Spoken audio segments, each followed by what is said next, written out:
Messieurs les maires du secteur de premier appel de l'ESAT, Monsieur le commandant de la brigade de la gendarmerie, l'ESAT, Monsieur le chef de centre, cher Anthony, Monsieur le représentant de l'union départementale,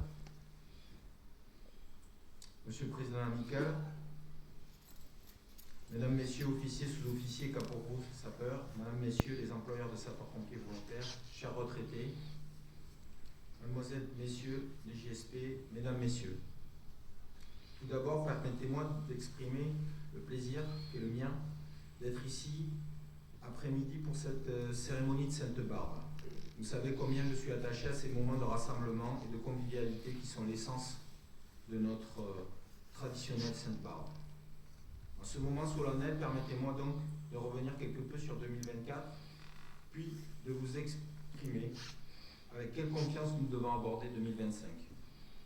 Alors qu'une augmentation semblait inéluctable sur plusieurs années, l'activité globale du SDIS a connu depuis 2023 une diminution de son activité de près de 25%.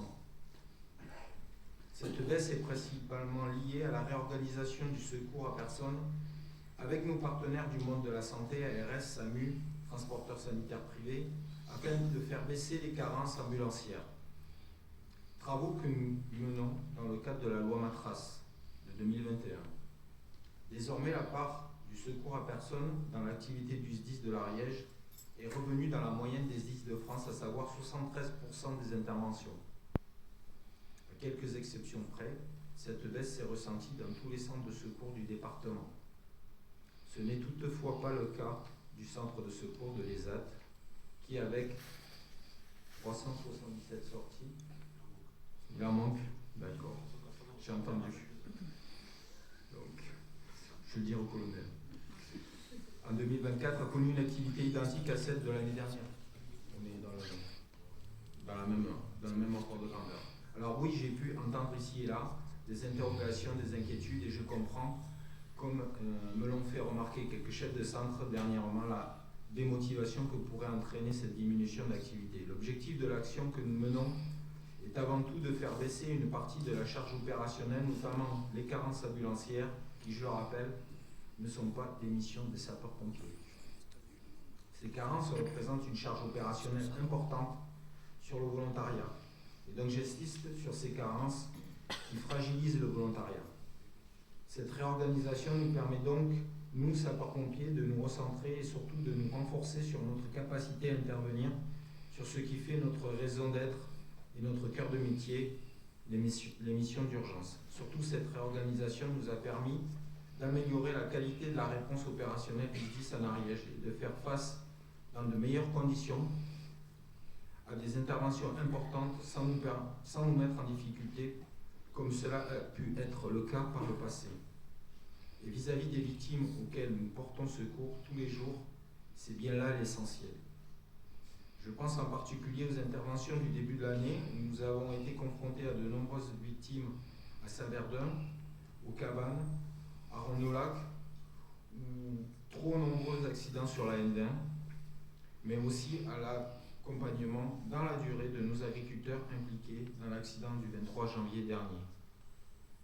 Je pense encore aux incendies de bâtiments tels que celui du Plat, mais également aux feux de végétation de février à avril. À ce sujet, je vous invite à consulter la communication qui a été faite donc, dans les médias. Je pense surtout à votre engagement sans faille durant la saison estivale 2024, que je salue une fois encore. À la 15e étape du Tour de France, le 14 juillet, qui a mobilisé 248 sapeurs-pompiers tout au long du parcours, en garde postée dans les centres de secours et jusqu'à la préfecture, au centre d'appel d'urgence. Aux Jeux Olympiques et Paralympiques de Paris, au cours desquels 18 personnels ariégeois se sont relayés sur la plateforme parisienne. Aux mouvements sociaux de Nouvelle-Calédonie, auxquels sapeurs-pompiers ont été déployés dans un contexte local, on l'a un peu oublié, extrêmement tendu. À la saison estivale feu de forêt, qui a bien évidemment vu les moyens du SDIS de l'Ariège qui ont été fortement mobilisés, que ce soit chez nos collègues des Pyrénées-Orientales, de l'Aude ou les feux majeurs de l'Hérault. Sapeurs-pompiers ariégeois, cette année encore, vous avez démontré un engagement citoyen, une solidarité exemplaire face à des défis à la fois plus nombreux, plus techniques et imprévisibles. C'est aussi pourquoi l'année 2025 sera principalement consacrée à la révision de notre SDACR, notre schéma départemental d'analyse et de couverture des risques, vieux de 10 ans. Ce document majeur est obligatoire et n'est plus en phase avec les évolutions socio-économiques intervenues au cours de la dernière décennie en Ariège. Validé par le conseil d'administration, un appel d'offres vient d'être lancé pour bénéficier d'une assistance sur ce projet. Bien évidemment, les sapeurs-pompiers seront largement associés et consultés au travers des groupes de travail indispensables à l'élaboration d'un tel document, qui devra être arrêté par M. le Préfet au cours de l'année 2026. Je tiens tout particulièrement à féliciter chacun et chacune d'entre vous pour votre disponibilité, votre dévouement et votre professionnalisme dans l'action que vous apportez à nos concitoyens. Un engagement exemplaire, je dirais même incroyable, car chacun d'entre vous ici présent a donné en moyenne 1855 heures de son temps pour ce centre de secours. Oui, mesdames, messieurs, vous avez bien entendu, 1855 heures. Et c'est grâce à cette disponibilité, à l'engagement de chacun et de chacune d'entre vous, que ce centre a trouvé et surtout stabilisé sa capacité à répondre opérationnellement comme vous y étiez collectivement engagés. Sincèrement, je dis bravo. Je crois que vous pouvez vous applaudir comme vous le méritez.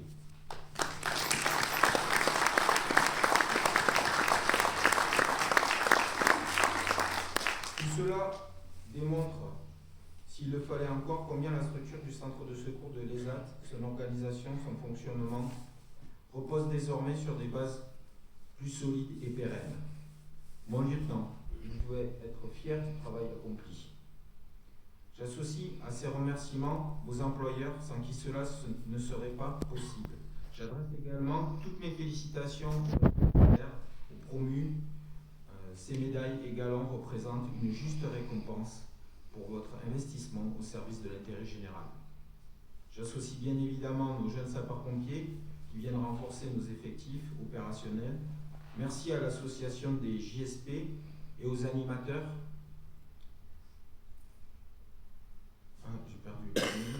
Et à nos animateurs pour leur investissement sans relâche auprès de nos jeunes et pour cette promotion exceptionnelle de 2024 de 41 jeunes sapeurs-pompiers brevetés qui sont venus renforcer les effectifs des sapeurs-pompiers volontaires. Merci également à nos anciens, toujours aussi disponibles et investis, sur qui nous savons pouvoir compter, que ce soit dans les bons comme dans les mauvais moments de la vie de notre corporation. Je tiens aussi à remercier vos conjoints et tous vos proches dont le soutien inconditionnel, souvent au détriment de votre vie familiale, est indispensable à l'accomplissement de votre engagement personnel. Parce que nous savons pouvoir compter sur chaque sapeur-pompier de ce département, qu'il soit volontaire ou professionnel, parce que nous savons que vous êtes aussi bien individuellement que collectivement l'incarnation de l'altruisme, de la rigueur et de la fraternité. Nous pouvons être fiers et honorés de l'engagement citoyen des 30 femmes et hommes qui arment le centre de secours de l'ESAT. C'est aussi pourquoi je conclurai sur une note d'optimisme en formulant chaleureusement le vœu d'une réussite collective pour le centre de secours de l'ESAT et notre